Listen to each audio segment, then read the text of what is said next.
Welcome user in the new lesson. In the last video we have seen how naive Bayes algorithm help us to carry out classification of the data. Now from this video we are going to see how support vector machine algorithm will do classification for us. Support vector machine algorithm is the most effective and powerful algorithm. Also working of support vector machine is quite different from other algorithms. Now let us begin with the introductory part of the support vector machine.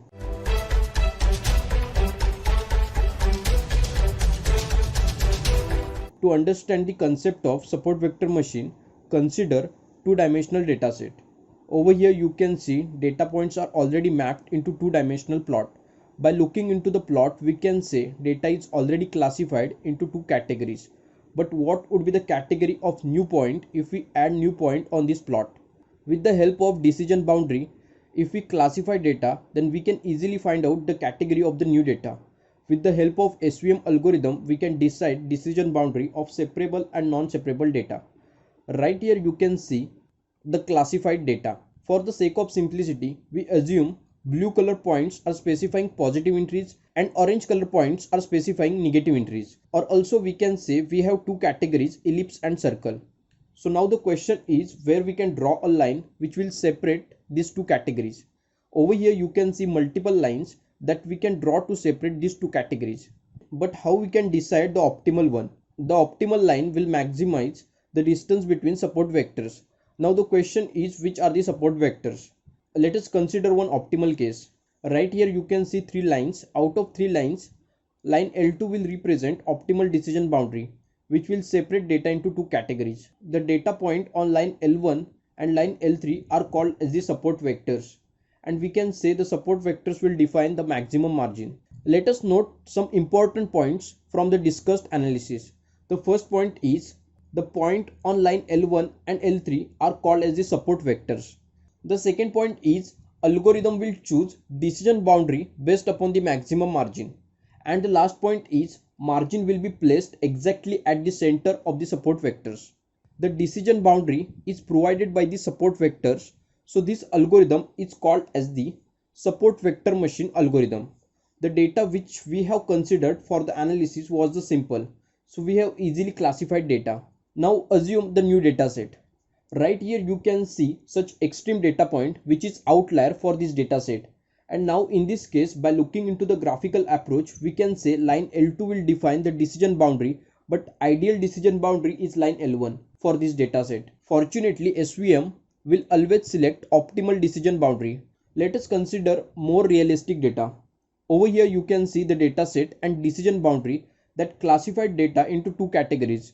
But we can observe some data points are misclassified and those points will get penalty which is opposite to that of the correctly classified data. Such classifier is called as a soft margin classifier. And the case that we have seen in the beginning is called as the hard margin classifier. This is all about the graphical approach. Now let us consider one simple example to summarize the discussed concept. The shown graph will represent the two types of fruits, mango and orange, and these fruits are already classified based upon the certain features. The classification has been done by calculating maximum margin between support vectors of each category. Algorithm will look for the data which shows similar features of the opposite category. For example, support vectors from mango category will exactly look like oranges and support vectors from orange category will exactly look like mangoes. This is how algorithm will decide support vectors. Now let us see mathematical approach of support vector machine algorithm. We will consider the same data that will predict whether new figure will belongs to ellipse or circle. Right here you can see we are having 1 to n data points, and for this each points we are having respective response. Ellipse will be represented by 1 and circle will be represented by -1. So our goal is building of machine learning model which will predict whether new image will represent ellipse or circle. Right here you can see the graphical representation of our problem. Blue color represents ellipse and orange color represents circle. Now to classify these two classes, we have to create maximum margin classifier. Over here we have two-dimensional space, and with the help of line we can separate these data points into two categories. As the dimension of the data changes, separator will also change. For one-dimensional data, we can separate data by using point. Two-dimensional and three-dimensional data we can separate by using line and plane respectively, and for more than 3 dimensions we use hyperplane concept. Hyperplane will separate data based upon the dimensions of the data. For two-dimensional space, hyperplane is line, and to create line we use equation of hyperplane, and in this case we will create equation of line. Over here you can see equation of classifier that will generate maximum margin. The top line is given by W multiplied by X minus B is equal to 1, and bottom line is given by W multiplied by X minus B is equal to negative of 1. For these equations, if we calculate good value of W and B, we will get best fitted classifier, and best fitted classifier will represent maximum margin. Actually, margin would be the space between two support vectors. Suppose W is normal to hyperplane, and every X points on decision boundary will satisfy the hyperplane equation. If we add data points and unit vector in the direction of support vector, we will get optimum margin. The pointed equation will show how much distance we have to add to get upper support vector. In the equation, product of K and W divided by magnitude of W will map new vector from original vector. That new vector is called as the support vector, where K will represent how much unit W has to be scaled. Expand the equation, and at the end we will get K is equal to reciprocal of magnitude of W. All we have done so far will calculate this distance. To get overall margin, we have to twice the value of K, and if we have to maximize the margin, we have to minimize the magnitude of W. Now look the constraints. To get y is equal to 1, we want this equation should be greater than or equal to 1, and to get y is equal to minus 1, we need the equation that should be less than or equal to 1. If we multiply y and respective equation, we will get positive 1 for both cases, and we can say to minimize the magnitude of W, this constraint should be obeyed. This is all about the hard margin classifier. Now let us see the information about the soft margin classifier.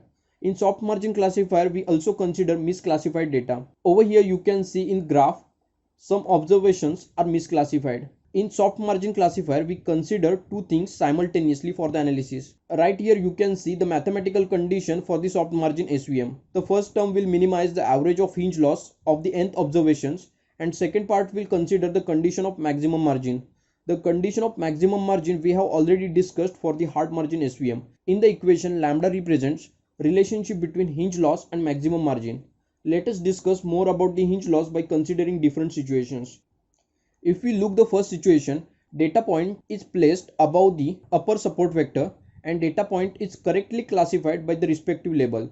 If we fill the mathematical values in the hinge equation, y would be the 1 and score equation for that point is more than 1. For this situation, after solving hinge equation, we got hinge loss is equal to 0. Now consider the next situation where data point is placed below the lower support vector and it is also correctly classified. If we do mathematical computation for this condition, we got hinge loss is equal to 0. So we can conclude for the correctly classified data, hinge loss comes to be 0. Now let us talk about the uncertain situations. If we look the pointed data, we can say this data point is not correctly classified, so algorithm will assign the penalty for this situation. If we calculate the value, we got hinge loss is 1 for this data set. Now let us consider one more uncertain situation. Over here you can see data is correctly classified, but data point is belonging to margin. So in such cases, algorithm will give penalty, but the proportion of penalty is less than what hinge loss gave to the misclassified entries. Right here you can see we got hinge loss between 0 to 1 for such situation. This is all about the soft margin SVM. This is how we can carry out classification of separable data by using concepts of hard margin and soft margin classifier. But what if data is complex and non-separable? Right here you can see one-dimensional and two-dimensional data. To separate one-dimensional data we use point, and to separate two-dimensional data we use line, but in both cases data is not separable. Now the question is how we can separate such data.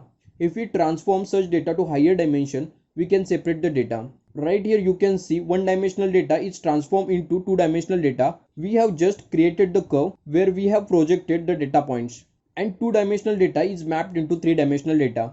In case of two-dimensional features, we use line as a separator, and for the three-dimensional case we use plane. So if we have non-separable data, we transform such data into separable data by converting data into higher dimension. For that we use function called as a kernel function that will convert non-separable data to separable data by converting original data to higher dimensions. This is all about the SVM algorithm. In the next video, we are going to see MATLAB implementation of SVM algorithm. Thank you for watching this video. Do like this video if you found it helpful. If you have any queries, post them in the comments and get in touch with us. Follow us on LinkedIn, Facebook and subscribe to our YouTube channel. Education is our future. MATLAB is our feature. Happy MATLABing.